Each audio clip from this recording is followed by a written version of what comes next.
welcome to the Lifestyle Show with me, Pam Joseph. Okay, what can I say? It's been a rather manic week, hasn't it? A rather manic week. We've sort of come out of lockdown. We've sort of been told, well, hold on a minute. Actually, let's kind of go back into lockdown sort of thing. It's crazy, but the figures have risen and we have to be careful. So we still apply with government regulations. And what we're doing, their advice is sort of like, do things remotely as much as you can, work from home, and this is where we are. Lifestyle, my humble abode. You are all very welcome indeed. Now, for the next couple of hours or so, please stay tuned with us and keep with us as we entertain you. We've got so much to say today, but we're also going to be talking about some very sad things in a way, but also some good things too. So bear with us on that. So it's the good and the bad, if you will, and not the ugly though.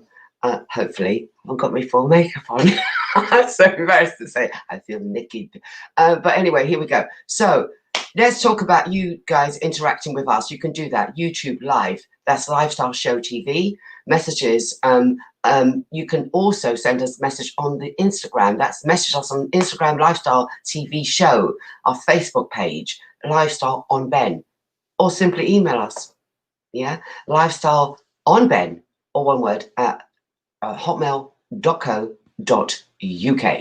It's all good. Let me get in my co-espresso because he wasn't with me last week and he's joining me now. So let me get him. I want to see him, see what he looks like because, he's been rather busy of late. So can I have the Dark Persuader, Mr. Anthony Jordan? Hiya, Pam. How you doing? Well, how are you, mate? I'm good. I'm going to play a bit of Brucey. Nice to see you. Nice. It's been a week, but I've missed you greatly. That's why I love this guy. He just cheers everything up, all smiles. And I love your background movement going on here. Because you know what? My place is kind of dim behind me going on. What am I looking at? LA? The holiday home. Say no more. I keep saying to myself, I'm in the wrong position. I don't know what Anthony does secret. The Dark Persuader obviously does something else. And whatever it's doing is paying well. I don't know if I can go into that bit more. It's a good business. It's not crime watch worthy. I just want to say that out there. You just keep busy during lockdown and stay positive and legal, We do what we do. Because everyone keeps telling me, how come your partner there, your co-controller, is there so looking luscious and great things going on, and he's so cool and calm? How come you don't look the way, Pam, because your surroundings? And I said, but don't watch this. I know there's not much else to watch, but don't watch this. But listen. A house is a home based on happiness. Don't watch the no. As long as you're happy, you're happy. That's how a house is done. I hear that, Anthony. Anthony, so much things have been going on. But can I say to you, because in a moment, any gossip you've got, you can say, because I'm trying to find a text that this is really good news for everyone. So you can talk about who's coming up on the entertainment. So I have Nita the artist. That's going to be very interesting. She's a trap soul artist. She's also does a bit of a radio gig. So that's going to be a real interesting one. We'll be catching up with her, seeing all the work that she's been up to. On top of that, we've also, I've got a few different bits going on. It's all going to be music. It's actually, do you know what? I'm letting the cat out of the bag now. It's a ladies' takeover. There are no men in this music video. You may get a couple of young gents. Because just a sprinkle, a little. But there's none of the male artists in this one. It's a ladies' takeover this week. That's my bit of excitement. That sounds good to me. But I'm going to say this just came in because I've just got to read. It just came in just before the show aired. So I've got to say this. Black Economics has been contacted to see if there are any Black-owned businesses who would like to trial a trial space in a major UK department store. That UK department store happens to be John Lewis, to sell their products in shopping centres with high footfall. Dates are we're looking at weeks beginning 12th of October and the 19th of October, and you can do 1 week or more. This is the little incidentals here. The space would be a pop-up store within the John Lewis's stores. Yeah, pop-up store. Nice. Right. And now 1 week costs £300. Now, Anthony, where are you? I'm here. Good. Anthony, so what we're talking about £300 for 1 week at John Lewis's. That's not bad though, is it? Hey, you could spend 300 in one day in John Lewis. So to be able to exhibit there for a week in John Lewis and sell your wares. work. Do you know what I mean? I'm sure Yeah. you'd make it. That's plus VAT. Or price could be cheaper if you share your space with another. That's a nice touch. I like your way of thinking. Sharing is caring. Sharing is caring, and products can be fashion, cosmetics, art, furnishings, toys, food, pre-packaged though. When it comes to food, pre-packaged. Man, look at this, Anthony. So here's the proper details here now. Interested? Here's what you do. Contact a lady by the name of Dawn. Everyone get a pen and paper. Let me give them 2 seconds, in it, Anthony, or 3. 5, 4, 3, 2, 1. Right. Over to you. 07960 932 860. 07960 932 860. Drop an email if you can. Also, info@Black Economics, all one word, blackeconomics.co.uk. Hey, listen, entrepreneurs, crowd out there, youngsters, get on board. This is an opportunity of a lifetime, if I may say. Do you know it's what I not mean? often you get a chance to exhibit there, and to be able to sell as well. It's not just exhibit; you can actually sell there. That's a good winner. This is what I said about having some good news, as well as other sort of like a bit of bad news. So I've left it with the good news to say that we want to talk about also the Dalgety teas, Anthony. Of course. You've seen the logo, people. Once you see this picture, that means keep your eyes and ears open at all times. We should have done it a touch earlier, but it's as of now. Once you see that logo, this means you are in the running to win a Dalgety Teas hamper. All you have to do is pay attention to the entire show, and a question will come up later on in the entertainment corner. It will be something that has been mentioned in the show. There's no sneaky tactics with us. We're very honest. We will mention it in the show. The question will come up, and all you have to do is email lifestyleonben@hotmail.co.uk with the right answer, and you will be in the running to win this fantastic hamper full of fantastic Dalgety tea flavors. We even had Mark on the show giving us a bit of background on all these fantastic teas. What can we say? You've heard it from the man himself about the teas. I can't sell it enough. Brilliant. Thank you. And okay, thank you, Anthony. At this point, I'm going to say ta-da for a little while. See you later. I'm going to go do a bit of a sad tribute. Just listen, Anthony, come back a bit. Just a minute, because I just want to say, you know what I'm going to do. Tribute to Toots. Hibbert. Any little thoughts before I do this tribute? When you think of legendary artists in the game of music, reggae, Toots and the Maytals is not something that you can ignore. Then you think of Harder They Come, where you've seen these musical stars in an acting capacity. Once again, this gentleman delivered, and it's just such a sad loss. It's such a sad loss that yet another name has been taken in 2020. But all I can say is thank you for the memories, and your name and music shall forever live on. Thank you, Anthony. And with that, I'll begin. Thanks, Anthony. See you later. Yeah, thank you. Bye. Okay, sad news. Funnily enough, earlier this week, we were given the information that Toots was actually recovering from being diagnosed with COVID-19. And it was great because, we was hearing that this guy's a fighter. He's not going down. And he was doing fairly well. And the family also came out and gave a statement that, he's doing well. He's recovering, if you will. So it was sad news to hear yesterday that actually he did pass away. What can we say? Fighter, always. And inspirational, always. And a great icon, forever. So let's talk a bit about this man. He was christened Frederick Nathaniel Toots Herbert. He was born on the 8th of December 1942. He was born in the parish of Clarendon, mainly Maypen in Clarendon, Jamaica, to the youngest of 7 children. He's not actually related to, people get it a bit wrong about Joseph Hibbert. Joseph Hibbert is a founder of the Rastafarianism, but he wasn't related to him. But Hibbert is a very popular name in Jamaica, actually. I do know a couple of Hibberts myself. But yeah, parents were Seventh-day Adventists, preachers, and he grew up singing gospel music in the church choir, as he would have done, which influenced his singing. And at the age of 13, he actually moved to the Trenchtown neighborhood of Kingston.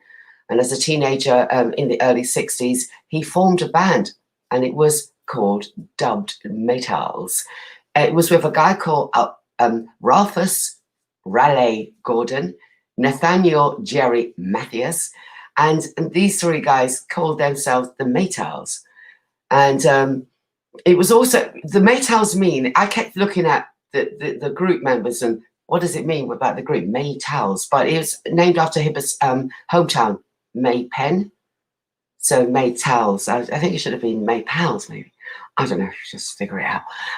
So they became one of the most popular vocal groups in Jamaica in the 60s, recording with greats like producers Coxsone Dodd, Prince Buster, Byron Lee, if you will, and Ronnie Nasrallah and Leslie Kong. Now, the success included winning Jamaica's National Popular Song Contest three times, with songs Hibbert himself actually penned.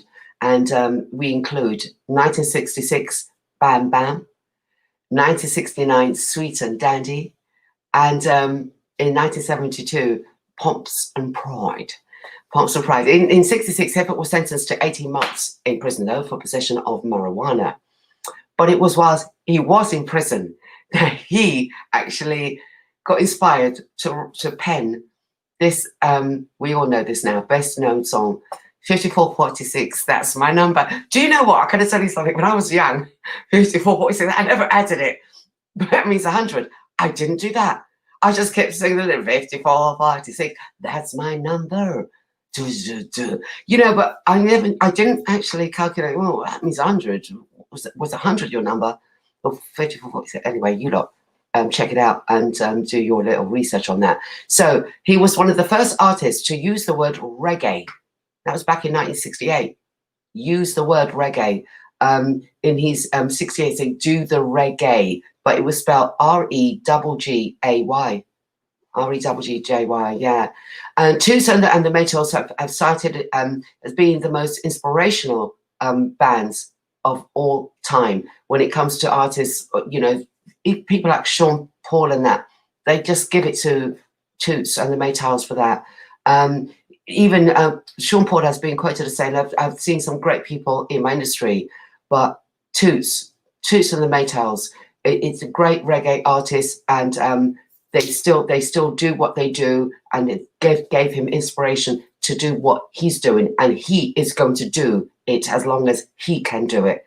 And that's from Sean Paul. In June of 2017, the Glastonbury Festival welcomed the reggae group. Actually, they came in rather late. But what the BBC did, they rescheduled it for Toots and the Maytals because they came in rather late. But they scheduled everything else to make sure that they can get it in. So that's how mighty they were. 35th anniversary of the WOMAD UK Festival, there was this brilliant performance by Toots and the Maytals as well. It goes down in history with that one. In 2018, Toots and the Maytals launched a 50th anniversary tour with the concerts appearance in North America from April to August, moving to dates literally just going all through that year. Must have tidied him out a bit. July 25th, 2018, Toots and the Maytals debuted an original entitled Marley Live, the Tonight Show with Jimmy Fallon, and also played the classic Funky Kingston and that. And August 2018, they performed at the Lock-In Festival in Arlington, Virginia, where the guest was Taj Mahal, accompanied them on the song Monkey Man. On July also 2018, and we moved to Coors Brewing Company. You actually used the Toots and Maytals song Pressure Drop in a television advertisement for the Cause light beer. Do you remember that one? Pressure Drop. Yeah. In 2010, Hibbert ranked number 71 in the Rolling Stone magazines in the 100 greatest singers of all times. And in August 2012, it was announced that he would receive Jamaica's 5th highest honor, which is the Order of Jamaica.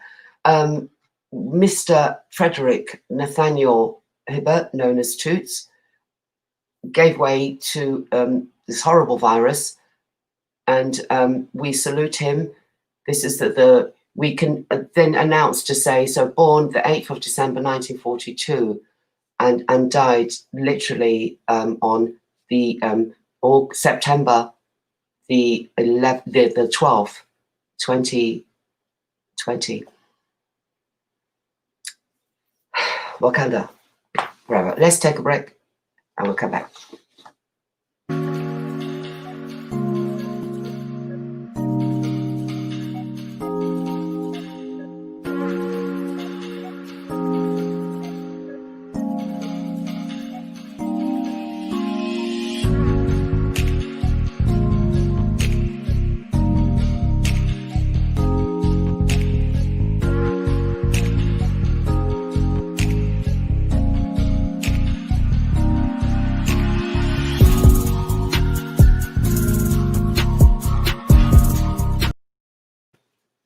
Okay, welcome back to the Lifestyle Show with me, Pam Joseph. Now, we're going to speak to a very influential lady.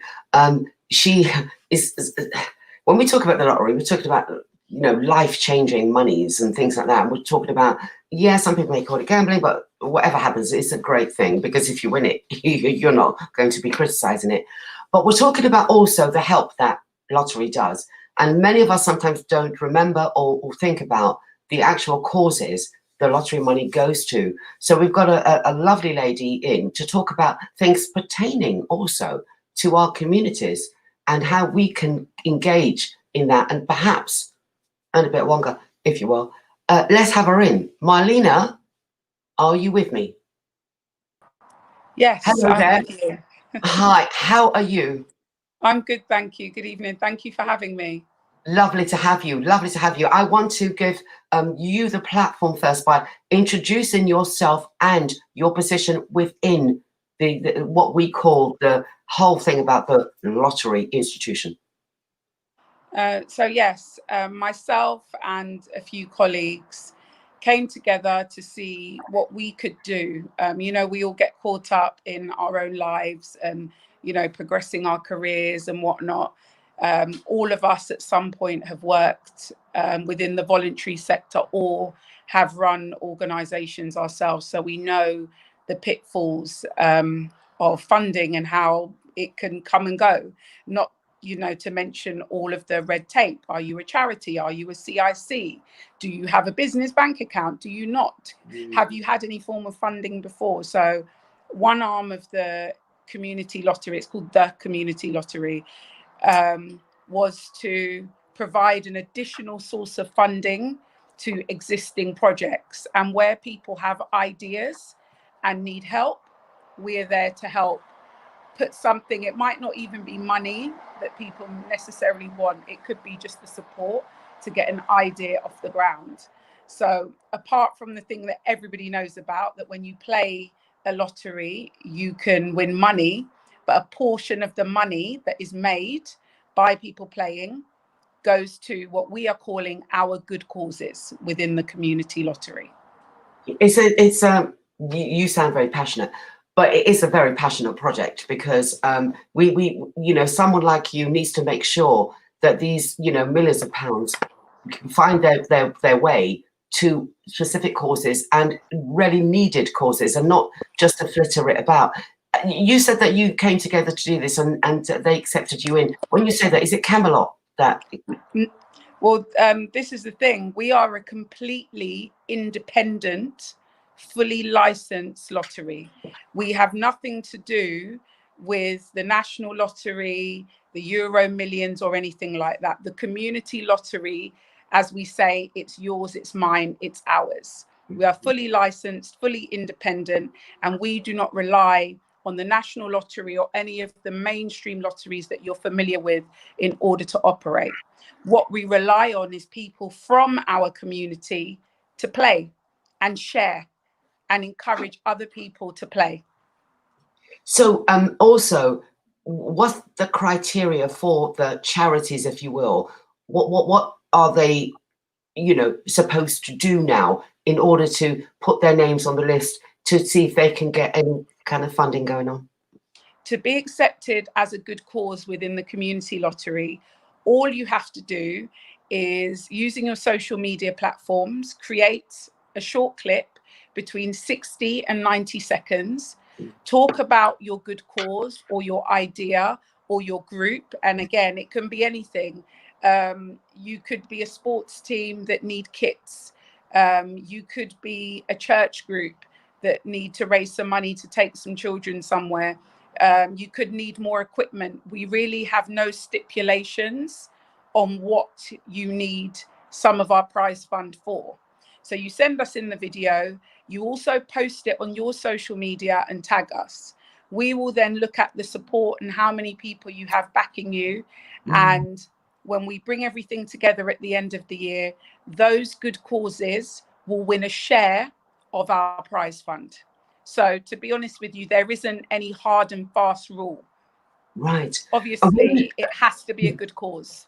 It has to be a good cause. This is the bit. Now, let's dissect this. It has to be a good cause. So it's something to do with the community. It's in itself strengthens whatever aspect of a community, whether it's the youth, whether it's the older people, you know, or bringing everyone together to do community things for the areas, things like that. So yes. So for example, my grandmother used to run African and Caribbean Society Group, and you know, she would have been 85 this week. So you know, people, they pass away, they go back to the Caribbean or Africa, wherever they're from, and things die down. There was no funding left to continue these sort of things. And I remember when she was doing it, and maybe people couldn't pay their £5 or whatever it was for the month for their subs, things like that. That's a good cause. It's important that our elders are able to communicate and get out and meet others. Yes. Obviously, with the situation we have with social distancing, them getting out into the community can be quite difficult. So this could be anything from perhaps delivering food parcels, perhaps young people sharing their time and, you know, visiting or writing a letter to vulnerable members of the community who can't get out. Yes. It literally could be anything. It's brilliant. I think it's absolutely brilliant. As I said, you are passionate. You're really talking the talk here, and this is what we like to hear. You know, at the end of the day, we do try as a community. I know we always do, to try and help each other, but sometimes, you know, we are limited of funds to get around to certain members of our fam or even the community, even to help them out financially. So what you're saying is brilliant. You've been going on for how long now, Marlena? Well, we're actually just over a month old. We launched at the end of July after just over a year of planning. In order to have a lottery, there's a lot of red tape. You can't just jump up and say, I'm going to do a lottery. You know, you have to get licensing from the Gambling Commission. Yeah. You have to have your adjudicator, which does the legal part of the lottery, you know, the numbers section of it. And then, of course, within your infrastructure, your business model, that all needs to be done. But once you've gone through the red tape, because not anybody can just go and get a license to do this, you have to apply to the Anti-Gambling Commission and blah, blah, blah, blah, blah. And it's quite expensive. So, you know, we were just glad that as a team and either, you know, other people from within our community were able to say, look, let's get this done. So just like any other lottery, all you have to do is play. That's it. And what I like about this is, even if you don't class yourself or you don't feel a part of the community that we're talking about, it's okay. Everybody can play. This lottery is for everybody. It's for our community at large. Excellent.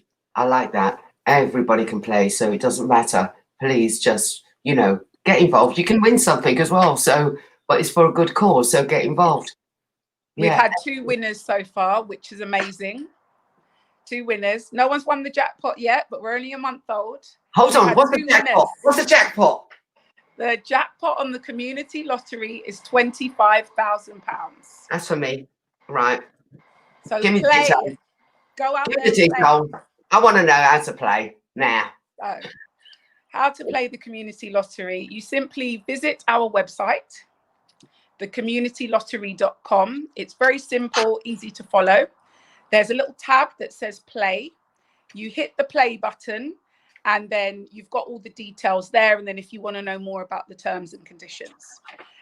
One of the things we wanted to make sure, which, as I said, through some of us working in the voluntary sector and having our own groups, funding got to a point where it wasn't consistent. If you hadn't been in it for a long time, it wasn't consistent. So we wanted the community lottery to have consistency. So it's a subscription-based lottery. So you have 2 options.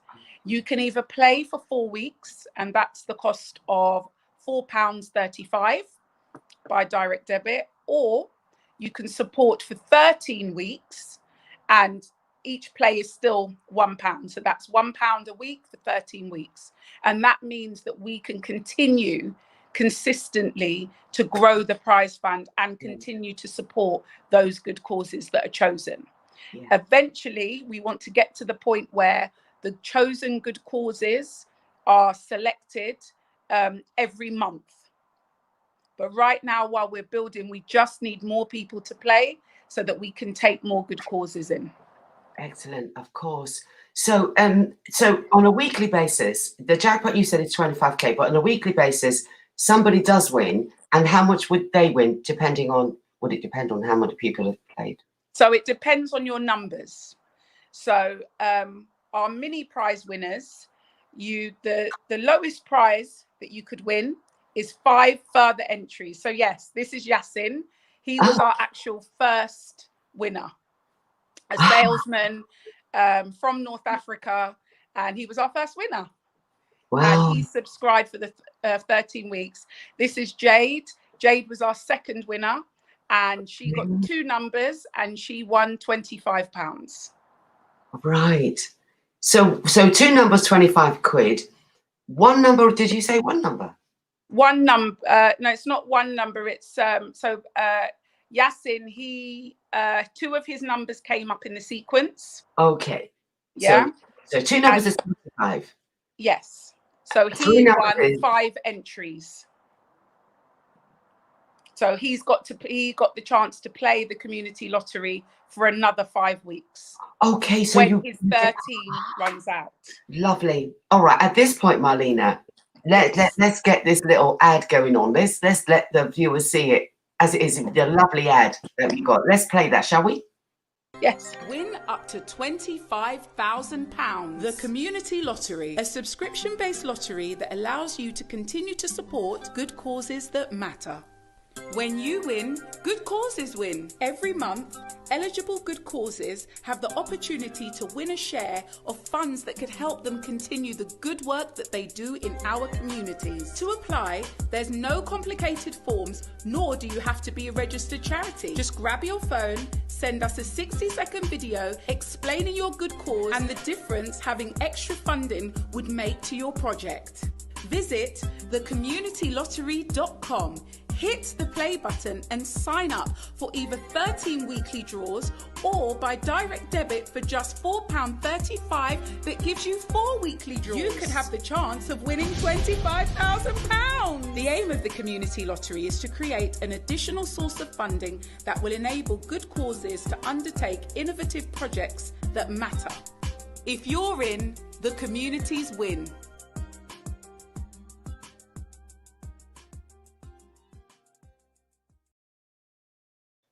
Do you know, I absolutely love that. Like, if you're in, the community wins. I love that last bit. I read it. That's fantastic, Marlena. Yeah, how did you get into this, Marlena, please? Oh, wow. So, like I said, I did have a voluntary organisation that I started when I was about 21. It was called Stamp and Shout, and it was performing arts, using the performing arts to engage what then people would say disadvantaged youth. So I was lucky enough to study dance, music, drama, and I moved to London to go to drama school. But one thing I noticed was that there wasn't a lot of free opportunities of high level. You know, when I would go to auditions and whatnot, I would find that I would be one of very few Black women, Black children, Black young women to be at the auditions, and very few who had studied classical dance or studied at a high level. Yes. So with Stamp and Shout, what I did was share the knowledge that I had, learning contemporary, learning tap, jazz, musical theatre. So I'd set up, you know, I'm in Northwest London. So, you know, at one point I had several different Stamp and Shouts. I was gaining funding and support from the local councils when they saw what I was doing. So I then was asked to go into schools and deliver my dance program, which exposed these children to opportunities that they may not ever have had, and at quite a high level. But when funding ran out, so I ran Stamp and Shout for 8 years, and then funding started to dry up. I think a lot of the boroughs, the funding that I received came from council tax, and there was a time where council tax didn't go up, which was great as a resident. But then obviously the voluntary groups, you know, I used to get the Youth Opportunity Fund, Community Chest, and they just dried up. And I was unable to call favours from partner groups or whatever. And it was really tough. But what was amazing was the changes it made to young people's lives. And sometimes I bump into some of my ex-students, whether they were from one of the Stamp and Shout classes or whether they were from a high school. So I used to deliver a lot that in schools that were under special measures. So the particularly young women who were failing, and it was GCSE time. So I used to deliver the Dancer Leaders Award, which would give them, it would contribute to their GCSEs. So even if they got one GCSE in PE, they would get it through doing my dance program. Oh, wow. My gosh, you're a bit of an angel there, aren't you? We should dub you something there, Marlena, isn't it? Crazy. No, seriously. You know, honestly, from the age of 21, you've been doing things like this. Well done to you. And let's just recap. So we've got to round up, Marlena, but let's just recap. We need the website address and just, again, just a little bit how important it is for us as a community and the wider community to get involved. Please have a look, play the community lottery. It's just started. We're only a month old. So the more people that play, the more our prize fund will grow. Eventually, we want to get to the situation where every month we have a new rotation of good causes that receive a share of the prize fund. Right now, we're allowing the prize fund to grow. And this is because we need more people subscribing and supporting us. Even if you only support once for that 13 weeks or the 4 weeks, you know, more hands make light work. So I really hope that this has given people a little bit more insight. You can visit us on social media. You can message me directly or have a chat with us on our Facebook. But it's really, really important. And even those of us who have friends from extended communities who would like to do something, help us keep our initiatives alive. Whether it's the parents group, whether it's the Walkers group, the African and Caribbean Society, you know, the parents that share the pickup, you know, now children are having to do a lot more at home. You know, some parents were struggling. Let's come together. And this is a way that we can help. Excellent. Marlena Harris-Morgan, you are such a trooper. You're very eloquent in what you say, and you're doing such a worthwhile job. Thank you ever so much. It's a pleasure for me to have had you on the show today. Thank you ever so much. Thank you so much, Pam. Thank you so much. Do take care.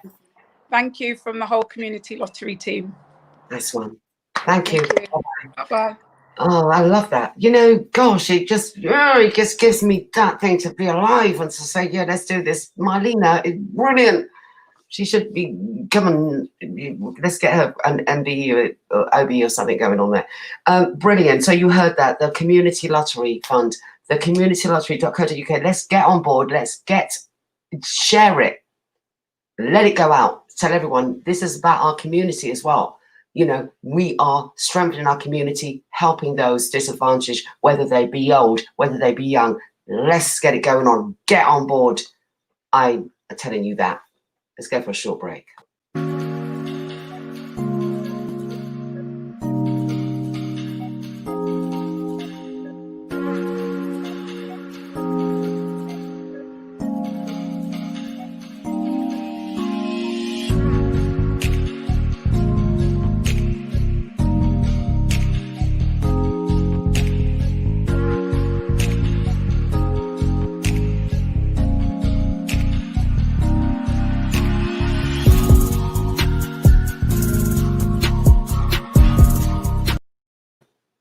Hi, welcome back to the Lifestyle Show. Just remember that the community lottery, please remember that. We're going to say that again at the back end of the show, but I'm going to get on board.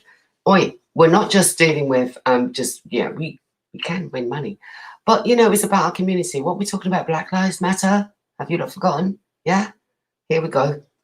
Good, get on board. All right. So now let me talk to this chap here. I first met this chap back in say my age here now, but 90s, no, it wasn't, it's the early 2000s, whatever. Anyway, a company called OBE TV set up itself in the UK, and I was honoured to be asked to do an hour news programme. I wish we had those tapes that we could play to see me doing this hour news. Every Sunday, we did a roundup of what's going on within the Black community in London, and the UK, and it was to sort of go out there to our folks abroad, let them know what's happening with us over here. And it was great. Beresford Mac was my co-pilot on that one. Good. Now, the CEO of that company, by the name of Mr. Bernard Ampois, joins me now. So he's a former CEO of OBE TV. He has now written this wonderful book titled Reclaiming Eden. Let's get Mr. Bernard Ampois on the platform there with me. Oh my gosh, you haven't changed a bit, sir. How are you? You haven't changed. Well, Oh you have to say thank you to thank you to God. Oh my, you look fine. It seems very bleached to me. I can't see it properly. I can't see you. The screen is a bit bleached for me. Yeah, I can't see you very well. Can you see me very well? To your. Can you get closer to your? Yeah. Okay, let's get closer. Get closer. Let's get. Right. Okay. Nice this is the book, Reclaiming Eden. Yes. Which I want. Because this I'm is going to talk to you. I'm going to talk to you about that. Right. Now, first publication of a thought-provoking and critical thinking book. It meant to help anyone of African descent to critically examine why we find ourselves where we are today in a foreign land. Africa is rich with all the natural resources and richer than any continent in the world. For Africans to be accepted in foreign lands, our best talents and human resources is drained from the very place these resources are most needed. Despite that, the diaspora, we are hardly appreciated or recognized for our contribution in building foreign economies. The challenge we have as Africans is to ensure we use our best assets, being our well-educated with all the technical know-how, and to help build our various economies with the help of our governments. We can transfer our knowledge to help our youth. We need to empower our governments to invest in us, reversing brain drain to brain gain. We all toil hard each day to make ends meet. Yet, our African youths believe the foreign land is rather paved with milk and honey. As diaspora, we have to change this narrative for our many youths who die needlessly each year while trying to strive to get to perceive a greater pastures. Most of them are always dying on Mediterranean seas. And this is the problem. This is what the book is about. Apart from the fact that I have actually put down the wealth of nations. Most African countries are very rich. And in the book, you can get all the countries which are very rich and which are the diaspora, African American or African Caribbean, they can go there for free. Ghana, for example, has decided to receive all Caribbeans to come in without visa. And this is what the book is about. So I'm actually asking you to tell the world that they have to buy this book and know where to go in Africa. Botswana, for example, is actually termed as the jewel of Africa. And the country, it's only 2 million people. Yeah, and they are looking for people. So this is what I've written about. Yeah.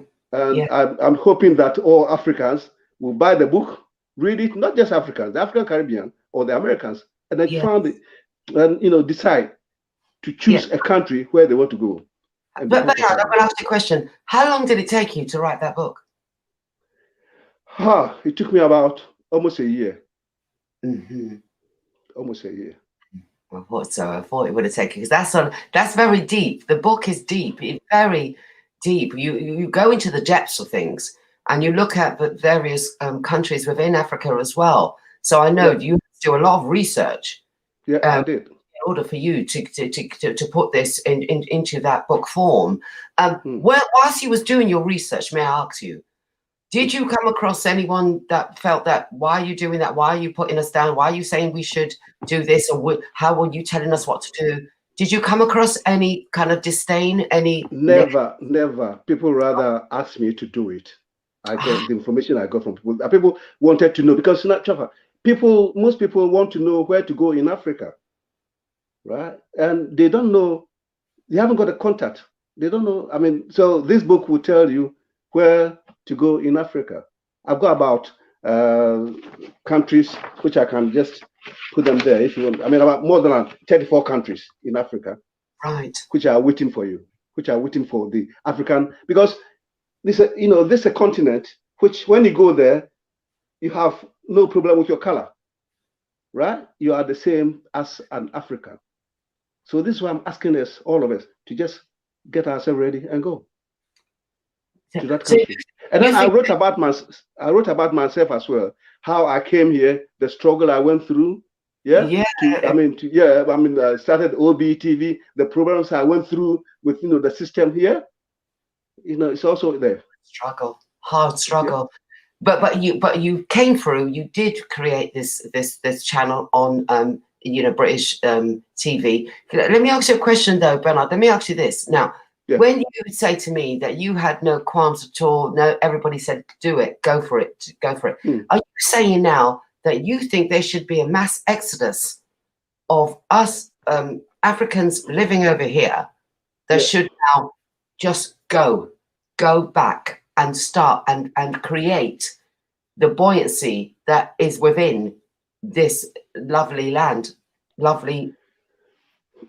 Yeah, I mean, in actual fact, recently more than 100 Americans have gone to Ghana, for example. More than 100, over 1,000. Yeah, last year, just before the COVID-19, more than 1,000 people went to Ghana to stay there.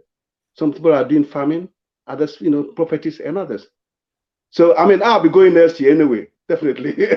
I told my wife, I've done a lot here. I've done a lot in this country. Yeah. So I told the wife I'm leaving there next year. She's going with you. Well, she said she will. But I think we have to think about it, because here is a country. I mean, you are black, and the whole country, they are all black. So even you become part of them, and then anything you do becomes successful. Yes. So that's I mean, I want people to read the book and then know what I'm talking about. I think it's such a breathtaking. And the address is just amazon.co.uk. You can get it from there, and it's only $9.99. We're going to do that bit later. No, Bernard, we're going to give all the information about where they can get that bit later. We want to talk about you for a minute. Yeah. Let's talk about Bernard's Ampao. Now, you said Ampao is Ampao. Ampao. Yeah, AMPAW. Ampao. Ampao. Yeah. Bernard's Ampao. Okay. Bernard Ampao. Yeah. Now, you were living here for X amount of time before you created OBETV. Talk to me and talk to the viewers about your history in England. You came over from Ghana. Came from Ghana, you are right. Ghana, yeah. So talk to me. Let's go. Right. I came over from Ghana, and then I started accountancy for some time. And then I left to do law. So I hold masters in law now. And while I was doing the law, I started OBETV because I happened to work for United Artists, which is now Virgin. Yes. Virgin Media, right? Yes. Yes. So when I was there, I realized that there is a gap, right? Because they have in actual fact, I went to a lady who told me that we are always working for the white people. Why are we not trying to do something for ourselves? We Africans and the Caribbeans and others. This lady was a West Indian woman. So when I went to the office, I decided to go for this African channel. Yeah, it took me 13 years to prepare for OBETV. Whoa. That's how much. Yeah, 13 years. I didn't know. And I shouldn't have been this position.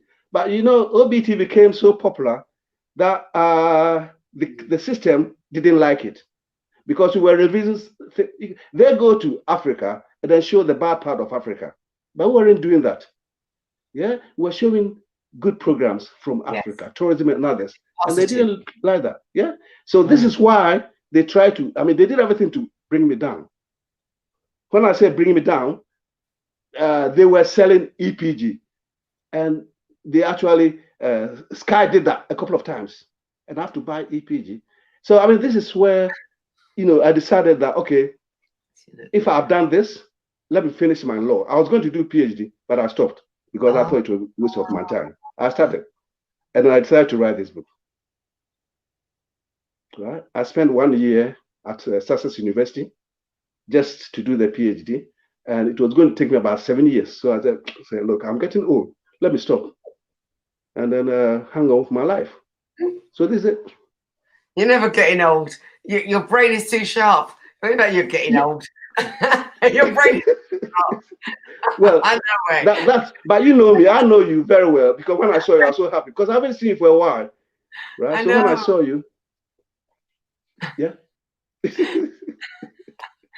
been a long while. My brain is too sharp. Yes, I know. I really enjoyed the news, and it was really good because we were letting people from abroad know what was going on with their people in England, in the UK, and across Europe, and it was really interesting. And we got a lot of good feedback. People liked what we were doing because on the mainstream news, they were not talking about our own people in the positive sense of the word.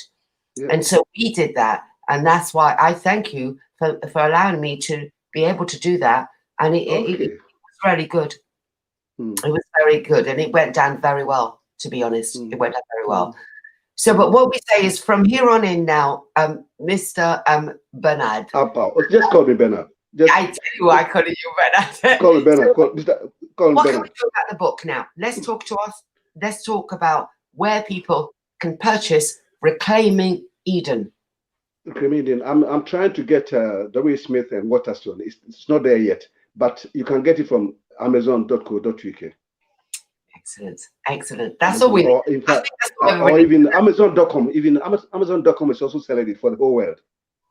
Yes, I know. Because to be honest with you, Bernard, people are not really going out into shops, and WH Smith's is few and far I between. know. So I know. you know what? Amazon, everybody does that. They just order. Yeah. That's what we need. Thank you ever so much. Now, also, Yeah. where can Mhm. people understand about you? Where's a website address that I can give out You now? can just go there. It's www.babooks.co.uk. Excellent. babooks.co.uk. Nice one. Yeah.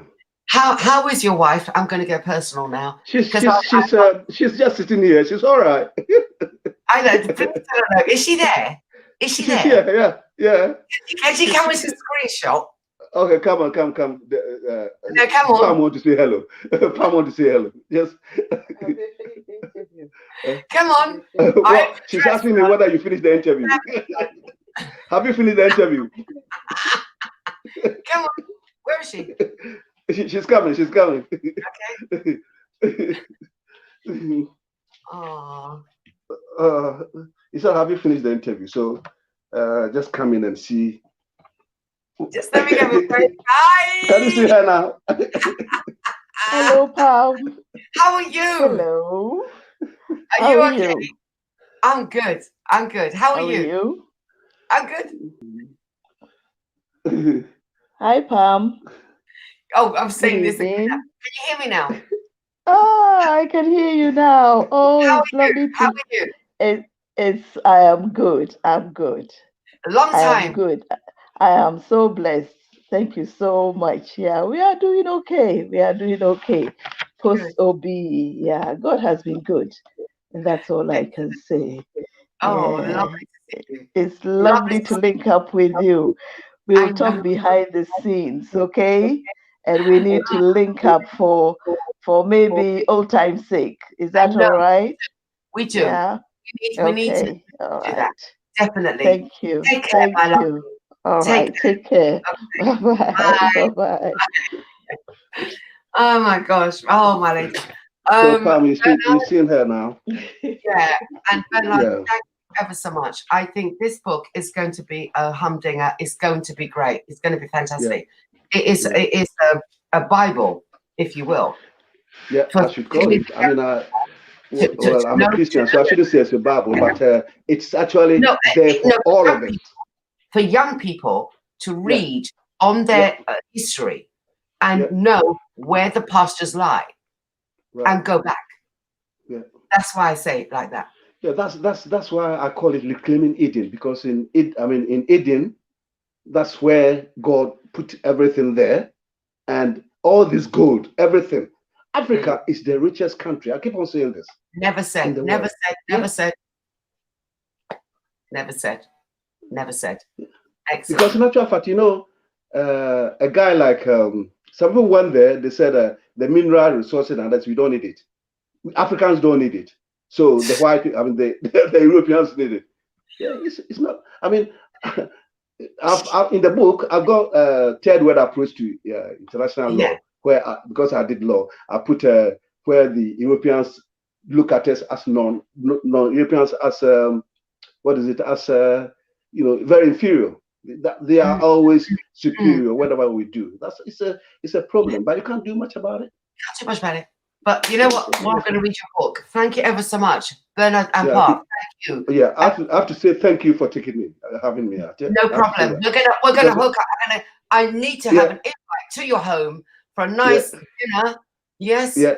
Yeah, you come by me. So I'll tell. I'm going to talk to MSC because I have to say thank you to him as well, because he actually helped Let's get me it going. Nice, lovely. Thank you ever so much. This is going to go a big way. Right. Thank you. Right. Bye-bye. Bye-bye. Bye. Wow. Inspirations all the way. I text you, it's sad, but it's going on. This section right now. Oh.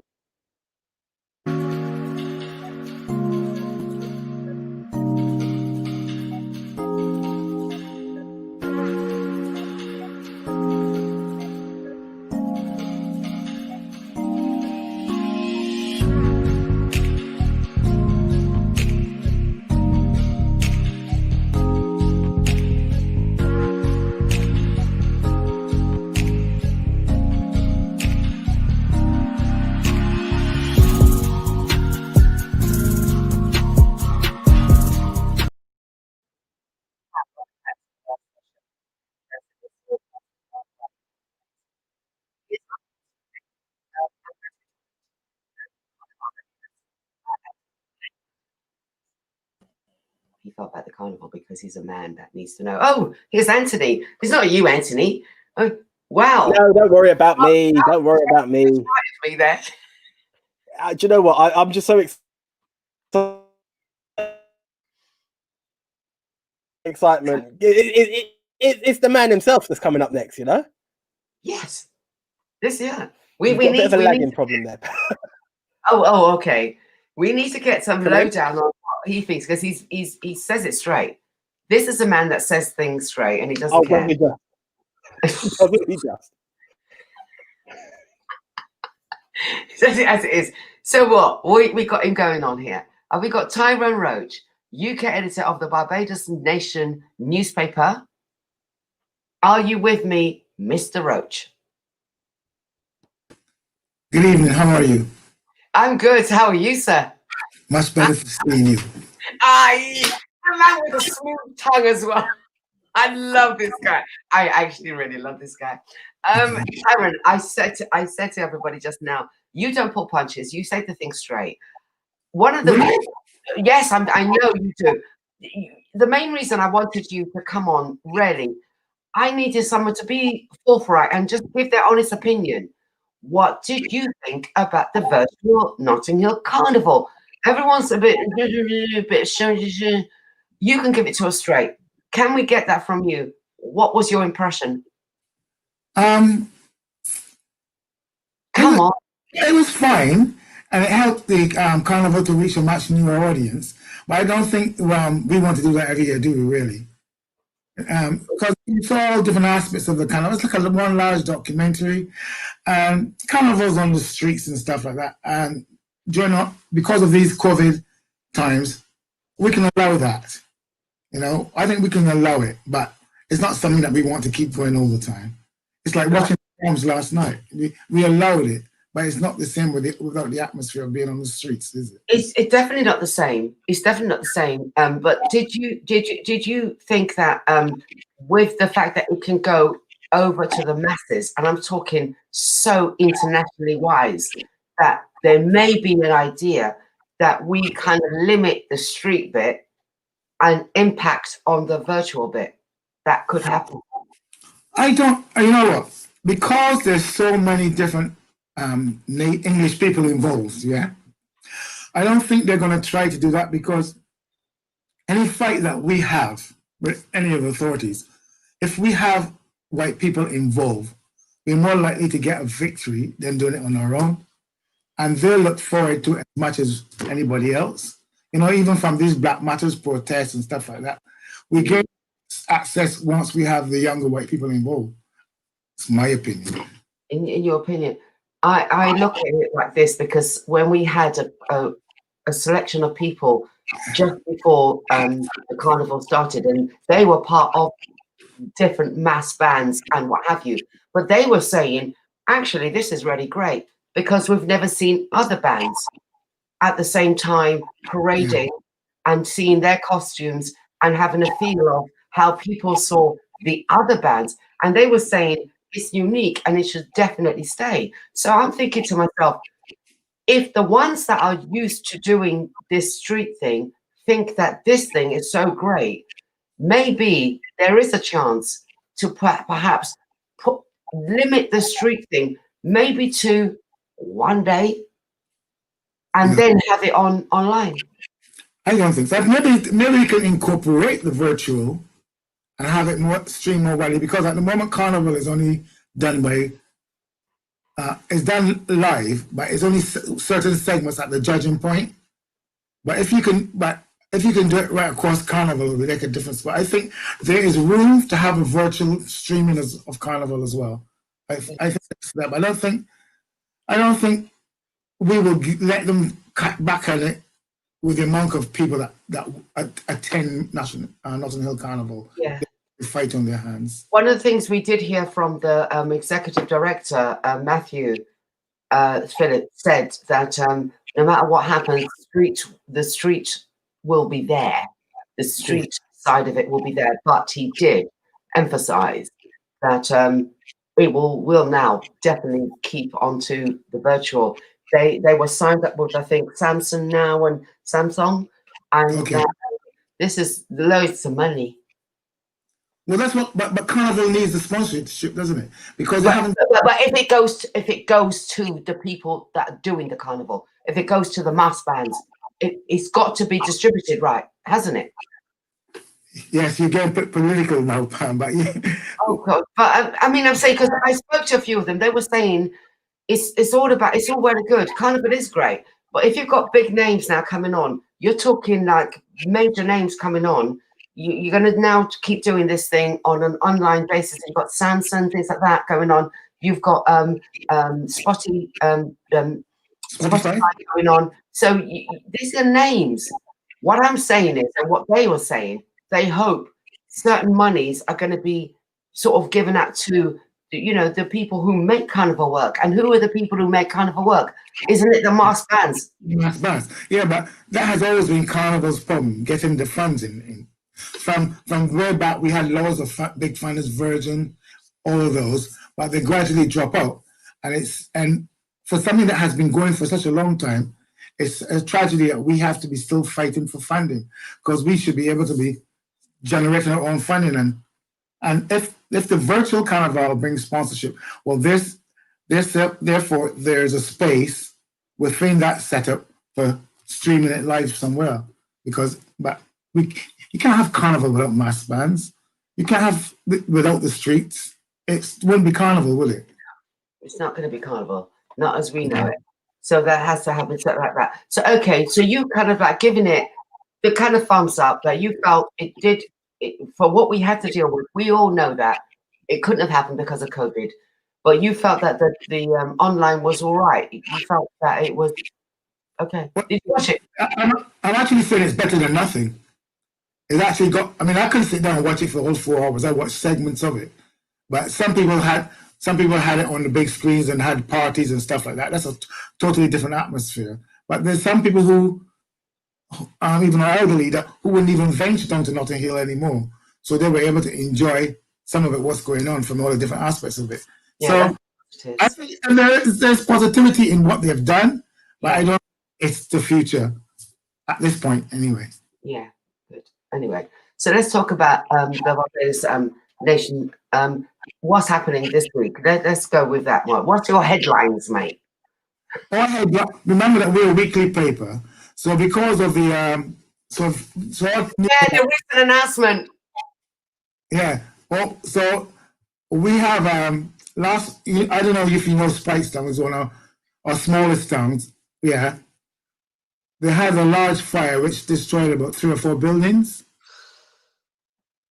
And that's like one of our heritage, that's one of our smaller towns, a nice village town, and one restaurant satellite. And because a lot of the buildings around it are all in wooden, it blew burning a substantial part of the high street, the main street, Speightstown. And that was our 8-inch story this week. As you can see down there, that's some fire. They burnt down a restaurant. Tyrone, can I ask you a question? I didn't think there was any wooden buildings in Speightstown at all. It's too. What bars did you go to? Huh? Depends what bar you go to, Pam. I went to the tourist section then. I didn't think No, Speightstown is a mixture of wood. See, like that structure ahead of you. Yeah. The windows and stuff would have been like of wood and stuff like that, but the main structure would be walls. So that's those kind of buildings that got devastated because they all the buildings that's just been enhanced.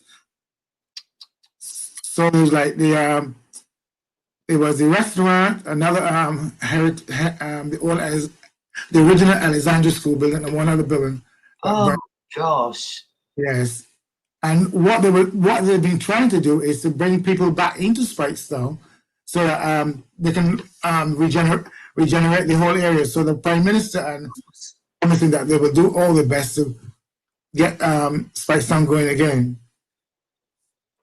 I mean, to be honest with you, it can happen because Barbados has never been high rise numbers in COVID cases at all, let alone deaths. So, that could easily happen. Barbados is still looked at as a very, if you will, I use the word clean country. So that can easily build up again, can it not? Yes, but with funding. But the source of the fire, they haven't said what caused the fire. They just knew it started in one particular restaurant. And people are talking about why the fire started and stuff like that. I leave that for your interpretation, Miss Joseph. No, well, we're talking about conspiracy. I've got to be careful. I leave it for your interpretation. But Be careful. The word on the street is that's where the fire started. Yeah, but look, that is one. All right, it is tragic, but that is one part of Spike Town. But what I'm saying is that is a very popular place, and Barbados, in the whole, has been one of the top 19 countries to say that they dealt with COVID brilliantly. They're in the top 19 of the world, right? So it shouldn't stop tourism. And one fire, horrible for the people or anything connected, shouldn't stop tourism trade to that degree. I don't think that would stop tourism trade. I think what government is being very much aware of where the COVID cases are coming from. And at the moment, they're saying that most of the COVID cases are coming from outside of the island. And I think there's a few via the UK. So they're from all feedback is that when you get to the airport, the system is very efficient. So like if you're traveling to Barbados, you have to take that test within 72 hours. Yes. So when you get there, and you have to fill up all the information on, when you go on an airplane, you usually have the blue document where you fill in when you said your flight document. You're supposed to fill that online so that when you get here, they have all the information that you are free of COVID. If not, you have to take it in Barbados. You're not allowed to continue your journey onwards to the result. And that can take you up to 12 hours. You can sit at the airport for 12 hours before you get the results back. Wow. But fundamentally, Barbados is one of the safest Caribbean islands, because we did hear that the British put a little black stamp on Jamaica and Trinidad and Tobago. Obviously, the rest of us were never dealt with. What have we got that little sequence there? Can we look at that? What's this? What's this that I'm looking at? Oh, yes. Well, there's your link with Carnival. That is All Saints Church, smack in the heart of Carnival, where they used to have a lot of events when Carnival first started in the church hall. We did a story about them because they have a food bank. Yes. Right. A food bank where 30 people come every week and collect their tins of cans. And there's a Barbadian girl called Marcia Haynes who's seen there with the vicar. And she goes down to the local Tesco's and take all the food that people put aside for the food bank. That's right. Every day at the food bank. Oh, how wonderful. Yes, and so there's also other members of the team there. And she says there's also quite a few youngsters that come and help the staff. Oh, brilliant. And elderly people look forward to come and collect it's mostly tin food, So we highlighted them this week. We talk about perishable goods. It has to be ready for that tin food. Perishable. Yeah. The old corned beef, the tuna. And the peas there. But Tyrone, I don't know when, maybe back end of 2021 or maybe 2022. But I want to see you physically. I want to give you a big hug.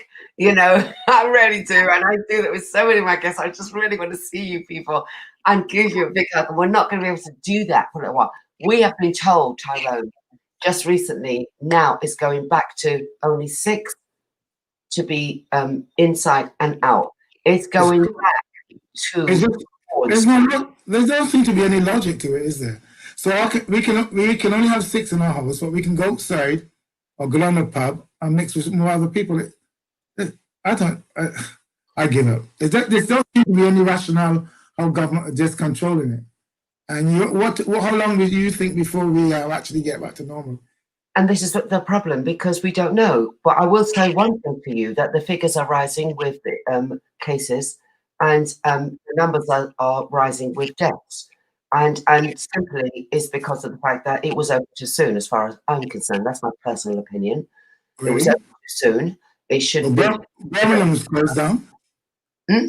They're due to lock down Birmingham from Tuesday, aren't they? Well, you know, it's just rather. But London's figures are not that high, are they? London figures are higher than you think. Really? Figures are higher than you think. I mean, the other day it was 3,800, the other England, but count that into London. They keep trying to say London, no. London, yeah. So London, you know something we don't know? I got a little some edge inside an NHS sort of sequence, and I can tell you that the hospitals are starting to clam down again. The hospitals are starting to not reject referrals, routine referrals, because they started to get the COVID again. So why would they do that? Was that because of the economy? Because the economy had to be open, so the government said. So what did he do? He opened up too soon. Yeah, you got the youngsters now that's getting this thing going on. The youngsters, it's because they've safeguarded now. You've lost so many thousands of old people, but you've safeguarded them now, and you're shooting them now. But it's the young people that you let go around and doing that, and bang, it's them. I don't know. The deaths could never be as much as with the old, but the deaths are. I'm not quite sure because the youngsters are not dying, though, are they? Yes, they are. Yeah. Yeah. But as I said to you, it may never be as many as the old because the old didn't have the immune system. They couldn't battle it. Right. Okay. The young ones can battle it. They're catching it. They're going down, but they're fighting it because their immune system is high. But you still getting a lot of them catching it, and that's what you don't want because now the capacity in the hospitals are going to become full again, and you know, it's now the routine referrals are being pushed back again. And that's what you obviously you've got good sources, Pam. I do. Right? You've got very good sources because you know much more than I do. Tyrone, I love this guy. All right, so we're gonna round up. Tyrone, give us all your bits and where people can get to know more about the nation. So let's get it going on. Yeah, the UK Nation is a weekly paper and it's available at all newsagents throughout the country, throughout the United Kingdom, Scotland and Wales. And all you have to do is, if you can't see it on the shelves, ask the guys to order it because it's distributed by the same main distributors that does all the newspapers in the UK. You can obtain it there and it's £1.20 and it comes out on Thursday to Friday. You can get your paper fresh with all your news, your obituaries, your sports news, and only with the UK paper, you get UK news straight from the, well, I was going to say horse's mouth, but I rather not. Tyrone, I thank you ever so much. Thank you so much, Pam and crew. Thanks, guys. It was a pleasure. Take care. Take care. Thank you. Thank you. Okay, let's go for a short break. See you after that.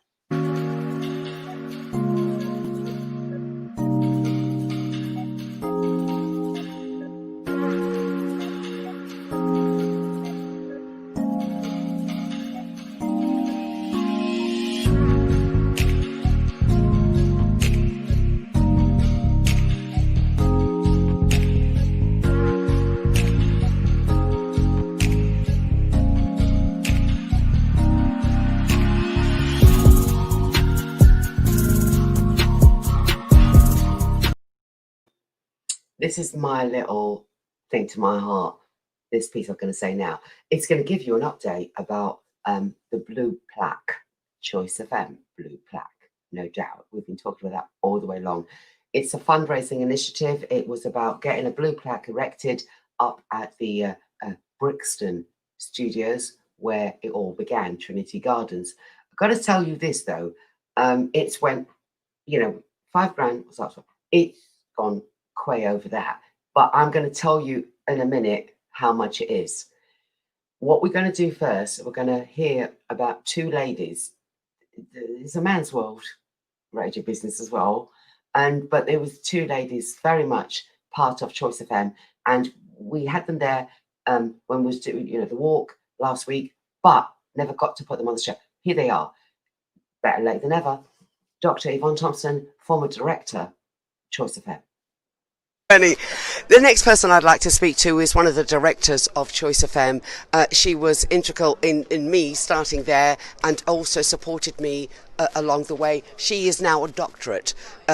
She is called now Dr. Yvonne Thompson. In her own right, she is a businesswoman. For say, let us have Dr. Yvonne Thompson come in and meet us. Thank you. Good to see you. Oh my gosh, we're not meant to be touchy-feely, but we're doing it all today. It's a rather emotional day. How are your thoughts about what's happening, not only just to do with the plaque, but the remembrance of Choice FM? Well, I've got to say a big thank you to Ernie and Wayne and all the others. They've just picked this up and run with it. When they first told me they were going to do it, I thought, oh right, yeah, here's another scheme. But it's just rolled out. I mean, it's amazing. We must have all of the Choice FM DJs on that WhatsApp group. The Zoom is happening now, so anybody watching this, please go and join us on Zoom. It's the link's on my Facebook page. And as Ernie was saying, please donate, because whatever is extra, the profit all goes to African Caribbean Leukemia Trust. It's been fabulous. I didn't think that how many years later, 15 years later, that I'd be doing something else around radio. I not only do this, but I chair the Radio Academy, which has been a very interesting ride. It's been a fabulous ride, and I'm so glad that this is happening. Can I say, Yvonne, you were the only female director, and it was a man's world. It still is a man's world. Exactly. So your thoughts on that, and looking back, can we ever see, do you think, another Choice FM, another set of directors with females involved? Well, the world is definitely changing. I mean, what I would love to see is, if you like, a return of, I think it was Liberty Radio, where it was all women. I think there's still an opportunity. I think women, as far as radio is concerned, we're far more experienced, we're far more professional. There's a lot more of us. And look at you. I mean, why aren't you leading something like this? We have to get together after I leave the Radio Academy. There's a promise there. I look forward to it. So you're on your way now to Leicester Square. That's where you left the reins. Yeah. Are you still going to make that walk? Oh yeah, I'm heading over to Leicester Square and then back to Trinity Gardens, because of course that is my home. Yeah. Good. The very best of luck to you all, and you're doing such a sterling job. And this was my one female mentor. She was there for me, and she was saying, "You're doing a good job. Keep it up all the time. This is great." Well. Now we have to just DJ Elaine.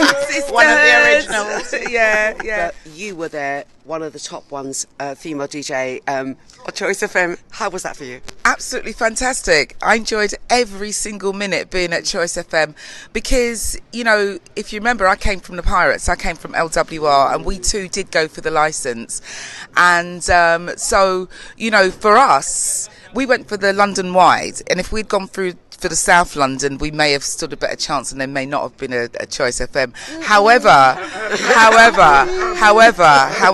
it's debatable. Who knows? Because really, when Choice FM came on the radio, you might as well have called it LWR, because you had me on there, you had Jigs on there, you had Daddy Ernie on there. But we were happy for it, because I remember even before we launched, I was up and down the place with Neil and Patrick and also Yvonne. So I was very, very happy for it. We were getting a station that was legal and was playing the music that we risked our life for, because we were climbing through windows, we were risking our lives. Some people went to jail. So to finally get a platform where it was legal now to play our music in a controlled environment and a salary, it was amazing, absolutely amazing.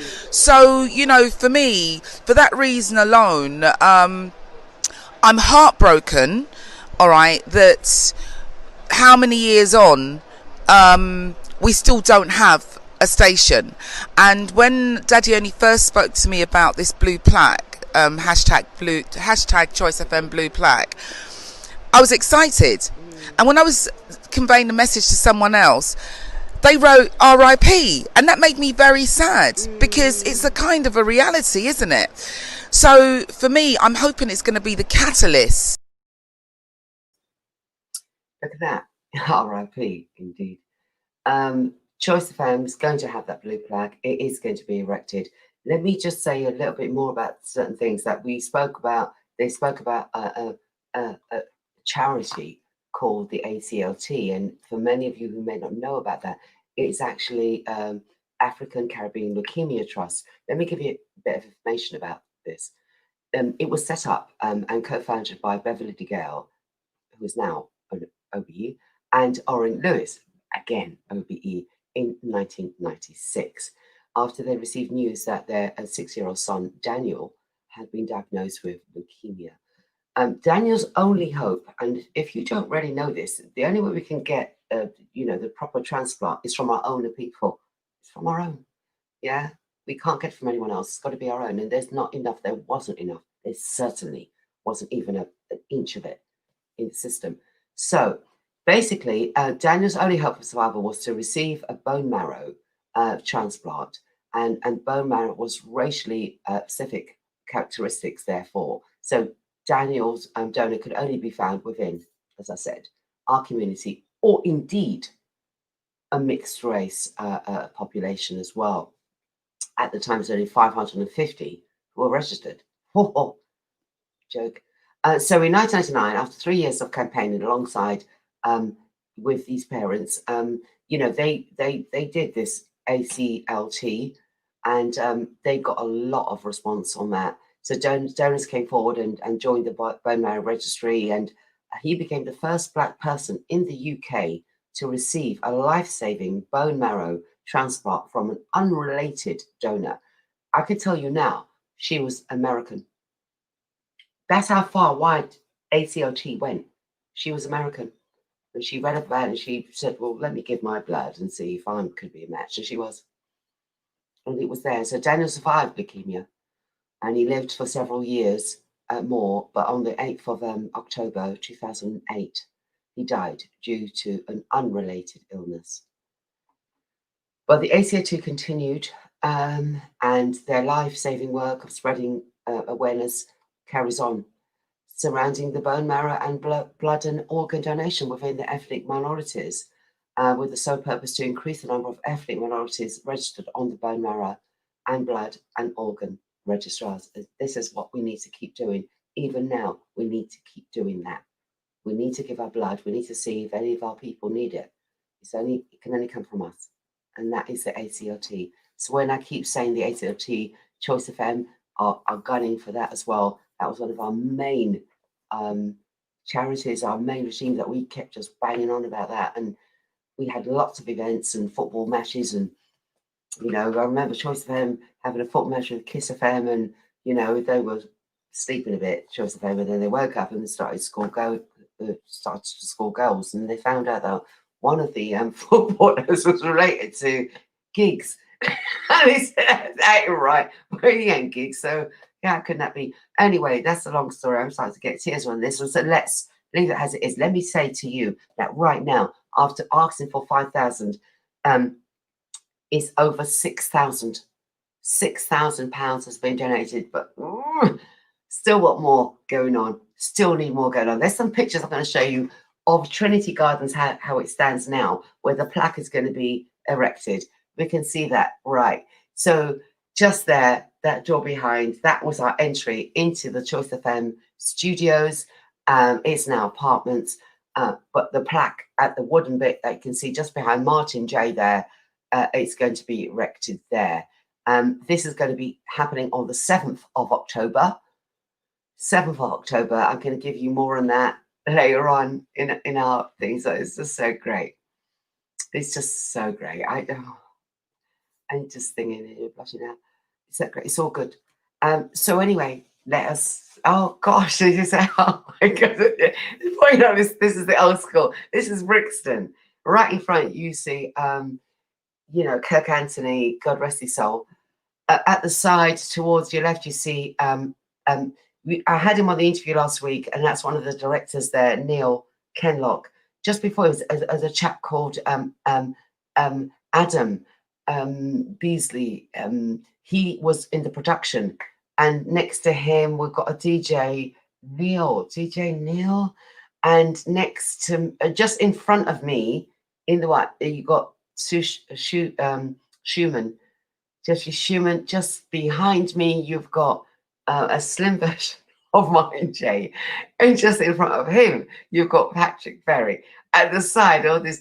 Oh, in between that, if you look can see that, it's somebody covering their face. That's numbers. That's the numbers man, DJ 279, and the guy manhandling who in the blue shirt, who was the program controller, Ivor Etienne. The man sort of arms in him is Calvin Francis. Oh gosh, I remember those. We had to do all these shots. And they were great. Have we got another one of those old ones? This is still in Brixton. So there you go again. Now you've got and that's at the top there, you've got Martin J and flanking me, obviously you've got Schumann and Patrick Berry. There's Calvin Francis at the side, and numbers squeezing in there behind him. And then you've got DJ Neil. Let's do another one. Have you got another one there? Here we go. So top left, you've got Calvin Francis, you've got Jigs, you've got the numbers. No, you haven't. You've got me, you've got George K next to me, you've got my Elaine Park, the editor at the time. In front of George K, you've got oh my gosh, I'm rolling with the names, you know, and I thought I could get them all straight, but of course that is oh my gosh, let's go to Patrick Berry next to him, and then you've got Daddy Ernie there. Then in the striped shirt, you've got Donovan, who was our security guy extraordinaire. Underneath Donovan, just at the side of him, of course, you've got some numbers again, 279, and in front, James Anthony is the one. James Anthony is the one next to Patrick there, just at the side of James Anthony, and then you've got Kirk right at the front there. Wow. We took hundreds of pictures that day. I got to tell you, we took hundreds of pictures. I even had the photographer come in the studio, has them reading the youth, and he just took this iconic thing off my lips on the mic, and he just went bang, and he took it, and I swear, you know, I don't know if you know about this film called The Warriors, and the woman kept saying Warriors. You know, where are you? Whatever. But anyway, the lips and me talking, it was just fantastic. Oh, I gotta tell you that. Oh, goodness. Anyway, we're gonna go for a break. Gonna come back in a minute.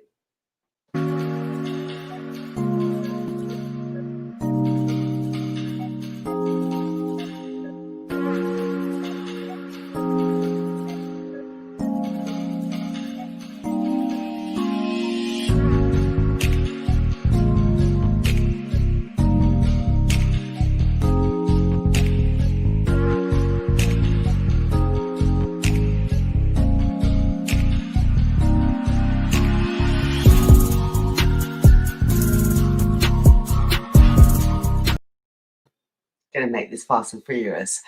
He's going to be upset with me. Anthony, where are you, darling? I can't be upset with you. I can't. Like, you're all mopey. Like, I've got virtual tissue on the side for you. I feel so bad. I'm like, wow. Give it to me.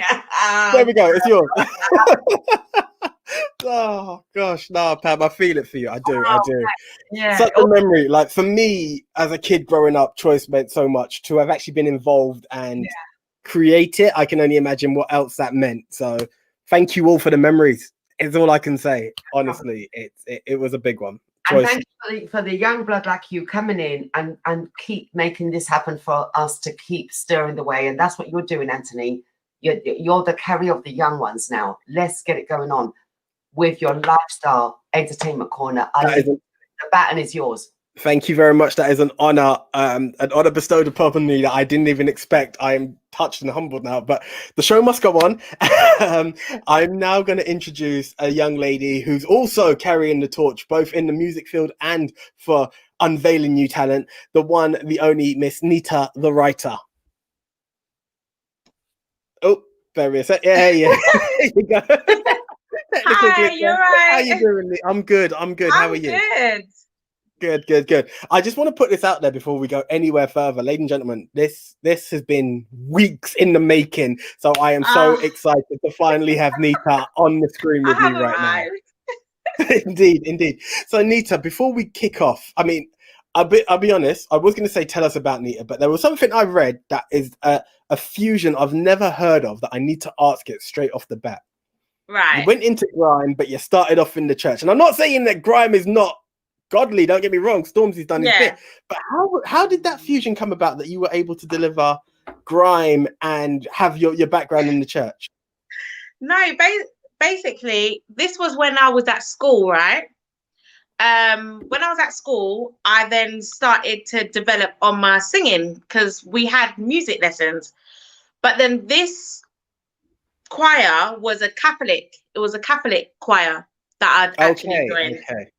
Yeah, it was a Catholic choir that I joined, and then that built my vocals up to do soprano, you know, alto, all the ranges when it comes to vocals.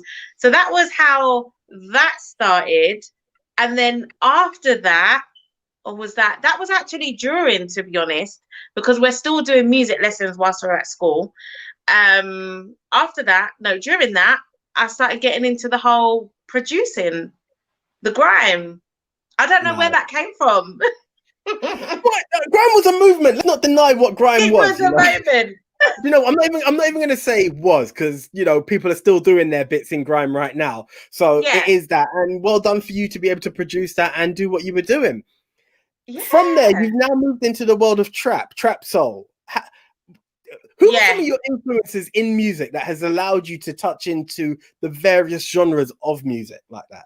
Do you know what? The one person that started me off, that I listened to in school, that I inspired to, you know, want to be like, want to sound like, was Miss Dynamite. Oh, that's a big one, of course. For Miss sure. Dynamite. I wouldn't say that I was in.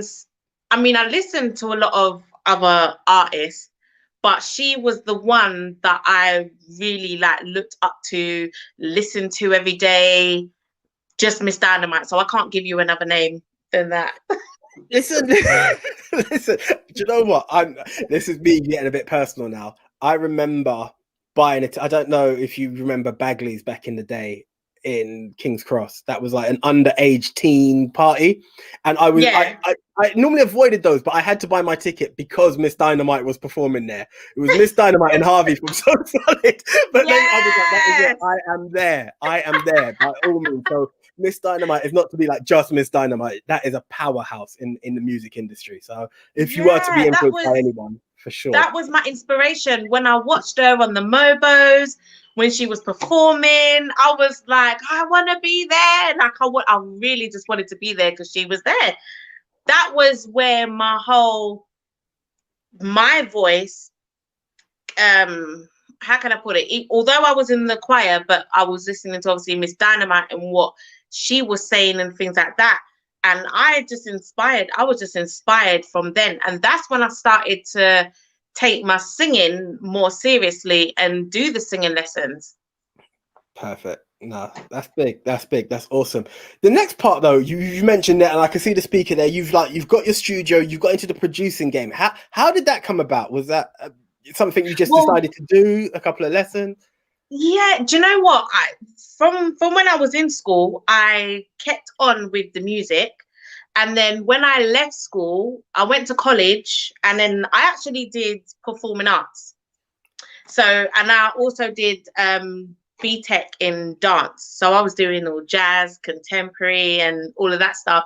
But my goal was to actually be a choreographer. It wasn't actually to be a singer, a writer, nothing to do in regards to me writing music. I actually wanted to be a dance teacher. Okay. And then that went out the window. That went out the window. And then I went on to study the sound engineering. Once I did the sound engineering, that's when I started getting into producing. It was like a 6 months course that I did, which I loved. I wish I actually did carry on doing that.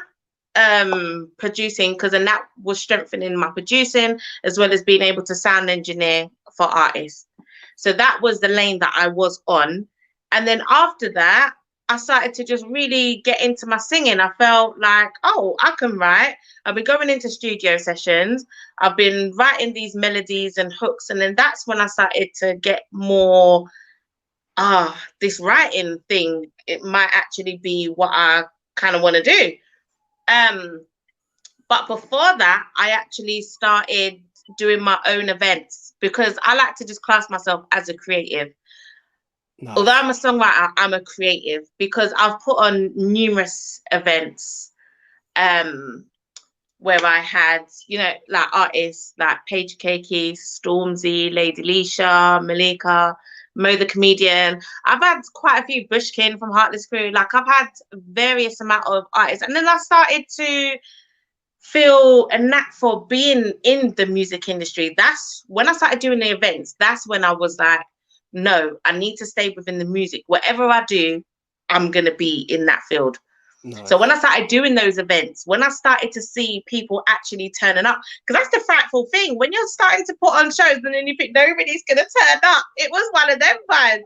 So I'm just like, are people going to turn up? You start getting a bit like, oh God, I don't know. But people started loving the events that I was putting on. One of the last events that I put on was in 2016 now. That was actually the last event I put on, and that was called Local Celeb. The reason I called it Local Celeb was because I thought all these artists are a celeb in their own area. So in the area there's a celeb. But I just take that everyone is just a celebrity in their own right. You don't have to be all the way at the top to, you know, and be making all them millions and all them thousands of money where you think that you can't be a celeb as well. Of course you can. So I brought out the Hummer, like the Hummer picked them up from Brixton, and then it drove all the artists to Croydon, and then they had the whole celebrity vibe, the red carpet, the paparazzi was there, you know, interviews was going on backstage. Like it was crazy, but I like to be under the umbrella as a creative because I can do many things. I hear that. But songwriting is definitely a passion as well as events. Yeah, no, that's perfect. That is perfect. That I love it. There is so much in that, and all I can say is congratulations to you. Just going to touch on something before we get more into your music side. Well, it's still your music side, but this is you as a host and the DJ. Tell us a bit more about that. Yeah, so on like my friend, Mammy Marissa, she went on to a radio show because she was plugging her music. So, and she was going to go to Canada and do music there and go on a radio show there and everything. So I was watching her from when she was on this radio station. Didn't know about the radio station before. Now, after that, no, recently, she said to me, oh, they're looking for DJs and presenters. So I was like, okay. But I knew I was more of a personalicist, if that's even a word, because I do tend to make words up. I like it. Yeah. So I thought to myself, oh, I will try. I'll try and see where I get with it. So I applied. I thought, you know what? I'm just going to apply and then see what happens. So I applied. They got back to me and they said, oh, yeah, like, would you mind coming in? So I was like, okay, cool. So I was like, oh, my God. But then I read the whole itinerary again and I was like, DJ/presenter. So in my head, I'm like, but I'm not a DJ. And then I nearly backed out. Like, I literally nearly backed out thinking, oh, right then, I'm not a DJ. I can't go. This time I wasn't even going to say to them, like, do you have to be a DJ? But when I got there, they was like, no, you don't have to be a DJ. As long as you can click the button to play a tune. I was like, oh, I nearly wasn't even going to make it. So that's when I got into the radio station. The radio station is called iLive Radio. It's an online station. But when I told them my idea, because I said, I don't want to do a show that you know, me just coming on playing music just like everybody else. So I thought, okay, where can I use my skills? So I thought, me as a songwriter, what I could do is implement that on my show and write live on air. So I thought, okay. So they was like, well, that's never been done before. And I goes, yeah, I like to be different. This is why I like to say creative. I like to be different, you know. So what I've done is I based my show around me playing, you know, music, established artists and unsigned artists, and then me putting on instrumentals and just writing live on air. So I'm just more taking that aspect of things and just throwing it all in there, because it all works together. So whatever I'm doing, it all works together on the show. I like it. I love it. So do you know what? I'm now going to play a bit of that now. Before we ask for your contact details, can we get a little freestyle of Nita the writer? Okay. Is this the part where I go, oh my God, I can't think of anything? I'm joking. Let me see. You wanna take me everywhere, do what you want to do. I ain't stopping you, I'm right behind you, boo. I am feeling good, I'm looking right at you. Butterflies and all, you got me on one. I don't know where you come from, lift me off the ground, showing me what's up, so I don't fall back down. I'm content you in my life. We making love, making love, making love. You wanna give everything. We making love, making love, making love. You wanna give everything. We making love, making love, making love. You wanna give everything. We making love, making love, making love. You wanna give everything. Awesome, awesome, awesome, awesome, Nita. Love it. Just really quickly, can we ask you for all of your contact details, please? Yes. So I am mainly on Instagram. So that is Nita_the writer. And also Facebook is just Nita the writer. Perfect. Nita, thank you so much. We will definitely catch up with you in the future. Have you back in studio once we're allowed more than 6 people around us. It's an absolute pleasure. I'm there. Love your energy, and we will definitely catch up soon. Thank you so much. It was worth the wait, and we will catch up soon. Thank you. Yes. Take care, guys. Thank you. Cheers. Thank you so much. Cheers. Bye. Okay, that was Nita the writer. Absolutely lovely energy. Do check out her radio show. You've heard the voice. There's so much to live up to there. Right, guys, before we get into the music, I just have to share this picture.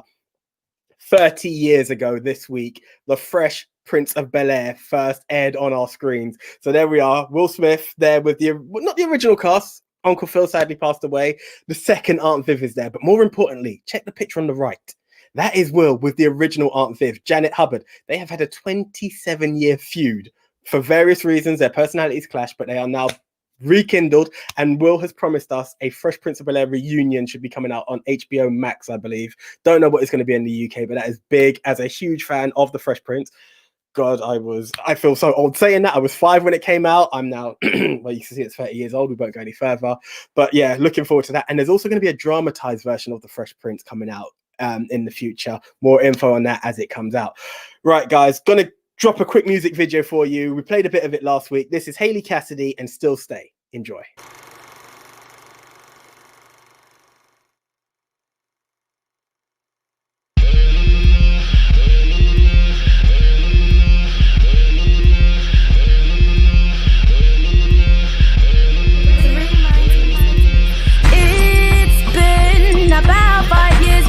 Together, everything was flowing nice in the start. Kept me hooked on your loving thus far. But then I caught you playing games with my heart. Had these random people come tear us apart. Should have left your ass in the street, no doubt. But I never mind the drama. Ignore my mama, threw away the warning signs. Jaded by the ray of light in your eyes. So focused on your loving, big money jacket, swag I got me dripping.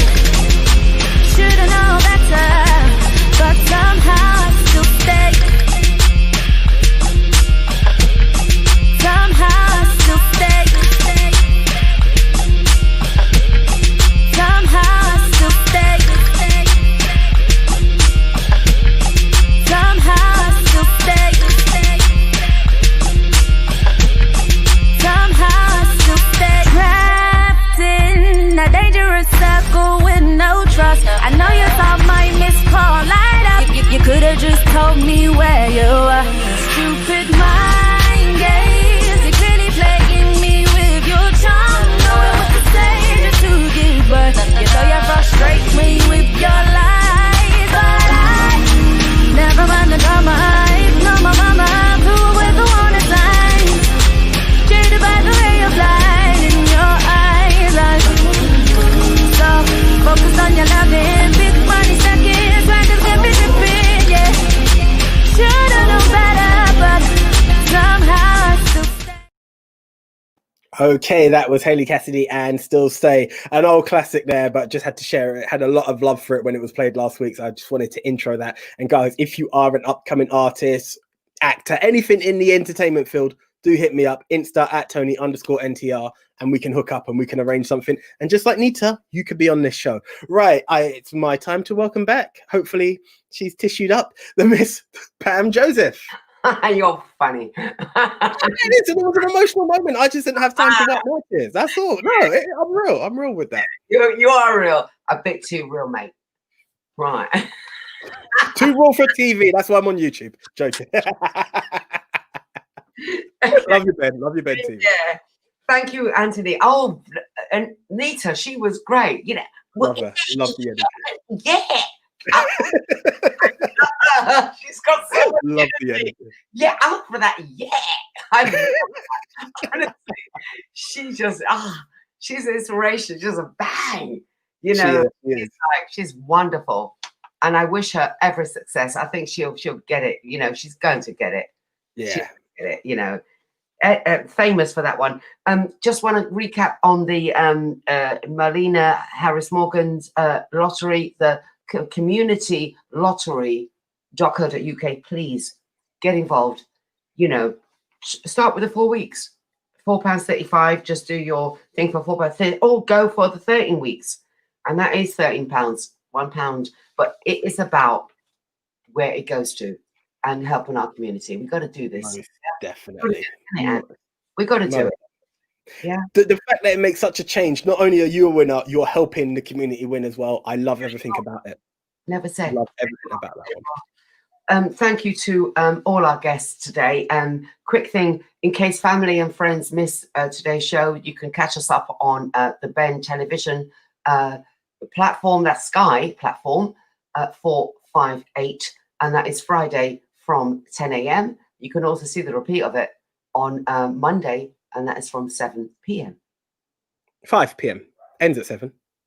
Ends at 7. I just want to That's right, Anthony. No problem. My Robin, I need Anthony here sustaining it. Good. So, all right, lovely. You can also keep tuned with us on YouTube and share it. Please share and like. You can also give us any comments you want to make, and do that Instagram as well as the Facebook as well. Lifestyle, we've got Ben, BEN. We've got YouTube, Lifestyle Show TV. We've got Instagram, Lifestyle TV show. Yeah. Twitter is Lifestyle Show TV, and Facebook is Lifestyle on Ben. Lifestyle on Ben. That's it. That's and the one. Thank you to Henrietta Productions, Dalgety Teasers. We're going to talk about Dalgety Teasers now. I have the question already. We got 2 last week. Ooh. Okay, announce the winners. I've got my question already. Ready? I didn't know last week's question, so I can't say that. But here we go. Choice FM, the Blue Plaque, has made over the budget. Which charity does the additional funds go to? That's quite a charity that's quite close to my heart. So I think it would be nice to just mention their name one more time. Well done, Anthony. Well done to you. Thank you very much. Well done. There wasn't any announcement for last week because we had a double barrel as well, because Mark had come in and done that. So we didn't have a question there.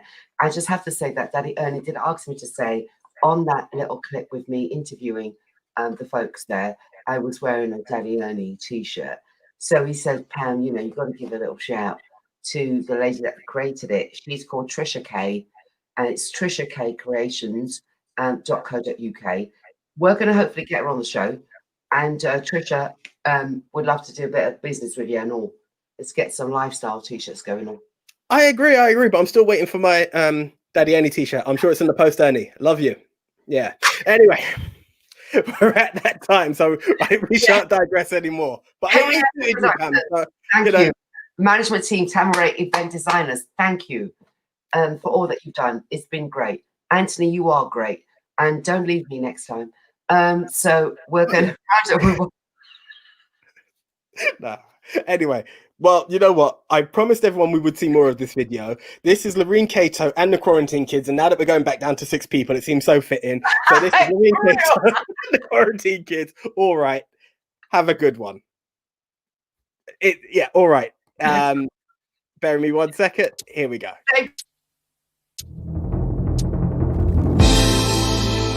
I would be around, yeah, oh yeah. I just got to let you know, 'cause everything is gonna be alright, oh yeah. Yeah, to all the lovely grandmas out there doing their lockdown Zoom videos. Yes, lovely. And now it's our turn. I found some of my friends. They're young, gifted and talented. Just to encourage you.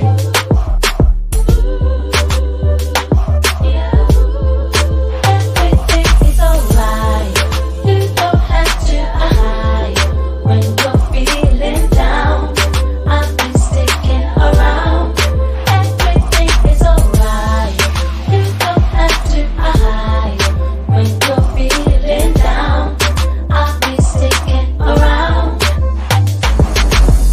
I know it's been hard and I know we've been a lockdown. Can't even get to class. Mom and dad are doing their best. Missing all my school friends. Look back, I remember when met after school at the chip shop, busting jokes and making our TikToks. Missed times running wild outside, doing sports day, wanna win first prize. Haven't even realized how much things have changed our lives. Birthday parties and Zooms, DJs killing it, making us move. It's not all doom and gloom, but your love is full of fun. You don't have to hide. When you're feeling down, I'll be sticking around. Everything is alright. You don't have to hide. When you're feeling down, I'll be sticking around. Everyone is home this season, I know the feeling. Snot nose and folks get a scold for sneezing. It's a lot, so please take a quick second and breathe in. Cause this bounce will spring you out of the deep end. Feeling boxed in, tired of bobbing and weaving. Numbers keep rising, kinda hard to believe in. Wear a face mask, they ask to stay 6 feet apart because we can't be breathing. Therefore you gotta stand strong. Cause this lockdown, it won't last too long. Keep your hands sanitized and save a loved one's life. Remain sanctified tonight with God by your side. Shout out to the pride that graduated online. 2020, it's our time to shine. Peeps, stay on your grind. Read, build up your mind. Follow the true light and you will be alright. I'll be there when you're in trouble, I'll be there in a double. Even when it gets so crazy, lift up your hands and praise me. I'll be there when you're in trouble. I'll be there in a double. Even when you can't see tomorrow, trust there's a light at the end of the tunnel. You don't have to hide. When you're feeling down, I'll be sticking around. Everything is alright. You don't have to hide. When you're feeling down, I'll be sticking DJ Spin This. Breakdown. Do it. Woo! Do it.